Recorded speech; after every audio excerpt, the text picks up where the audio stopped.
यातायात पुलिस गौतम बुद्ध नगर द्वारा आज नोएडा में यातायात नियमों का प्रशिक्षण दिया जा रहा है। उसके साथ ही यातायात पुलिस द्वारा क्या सर, आज नोएडा में आपके कार्यालय में जो है प्रशिक्षण दिया जा रहा है, क्या है? देखिए, इसमें क्या है कि जितने भी लोग यातायात माध्यम से जाते हैं, वाहनों से जाते हैं, छोटी छोटी गलती से कभी बिना समझे, कभी जानबूझ के वो गलती करते हैं, जिससे यातायात नियमों का उल्लंघन होता है। उनके चालान भी करते हैं। चालान जमा करने वो हमारे कार्यालय में आते हैं। एक प्रयास किया गया है कि ऐसे सभी व्यक्ति जो हमारे कार्यालय में आए तो कुछ सीख के जाएं, उनमें जागरूकता हो, वो समझे कि कैसे छोटी छोटी बातों का ध्यान रखेंगे तो यातायात नियम भी बना रहेगा और ट्रैफिक भी सही से चलता रहेगा। दूसरा है कि यातायात नियम का पालन करना क्यों ज़रूरी है। ये इसलिए ज़रूरी है कि अगर आप यातायात नियमों का पालन नहीं करेंगे तो सबसे बड़ी जो चीज़ें आती है वो दुर्घटना के रूप में आती है। आपने देखा होगा कि हेलमेट नहीं पहनने के कारण अभी कुछ दिन पहले ही बाइक पे, स्कूटी पे हेलमेट टंगा हुआ था और सवारी चल रही थी, एक्सीडेंट हुआ, उसकी मौत हो गई। तो इस तरह की चीज़ें की कोई अहमियत नहीं है अगर हेलमेट को आप धारण करके नहीं चलते हैं। तो कुल यही उद्देश्य है कि जो भी हमारे कार्यालय में आते हैं, चाहे वो चालान जमा करने आते हैं या ऐसे ही क्वेरी करने आते हैं, तो एक शॉर्ट टर्म का उनको भी यातायात नियमों के प्रति जागरूक किया जाए, संवेदनशील किया जाए और एक जिम्मेदार नागरिक के जो कर्तव्य होते हैं उन्हें बताया जाए। सर, दर्शक जो है जानना चाहते हैं कितनी स्पीड पे चालान यातायात पुलिस द्वारा काटा जा सकता है? देखिए, स्पीड की बात आपने कही है तो स्पीड जितना कम रखेंगे उतना अच्छा है। और अलग अलग जगहों की स्पीड सीमा जो होती है अलग अलग होती है। आप अगर एक्सप्रेस वे में जाएंगे तो वहाँ 100 मैक्सिमम मांगा गया लाइट व्हीकल के लिए, और अगर भारी वाहन है तो उसके और भी स्पीड कम होती है, लेन ड्राइविंग होती है।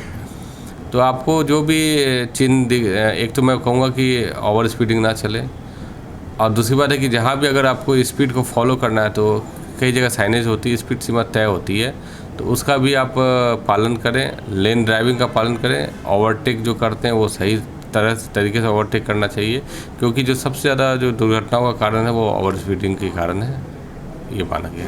सर, नोएडा यातायात पुलिस के द्वारा जो चालान काटे जाते हैं, मैं अगर जो है कोर्स की बात करूं तो कितना हर महीने या एक साल का जो है कुल आकलन? देखिए, एक बार तो आपको आकलन नहीं दे पाएंगे। अगर आप मंथ वाइज मानेंगे तो अभी 50,000 के करीब चालान की संख्या में कटे हैं। सर, आपने जब से ये चार्ज संभाला है तो क्या देख रहे हैं कि कमी हुई है घटनाओं में, यातायात में, या जो है ग्राफ बढ़ा है? आंकड़ों की बात करें तो हमारे 2 महीने में जो दुर्घटनाओं का ग्राफ है पूर्व की तुलना में घटा है।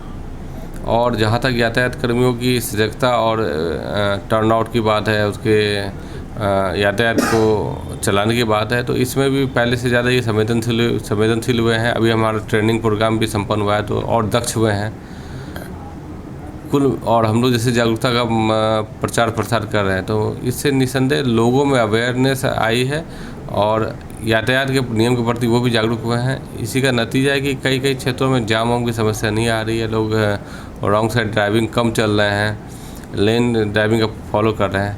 तो मैं इस बात से आश्वस्त आपको करना चाहूँगा कि पहले की तुलना में चीज़ें धीरे धीरे सुधर रही है, लेकिन इसमें बहुत सारे और भी ज़्यादा प्रयास करने की आवश्यकता है। एक आखिरी प्रश्न सर, होली का पर्व नज़दीक है, जैसा कि देखा जाता है कि होली पर्व को लेकर उत्साह होता है लोगों के मन में और स्वाभाविक हो जाता है कि बिना हेलमेट के वाहन को से घूमना, अपने रिश्तेदारों के पास जाना, पर्व मनाना।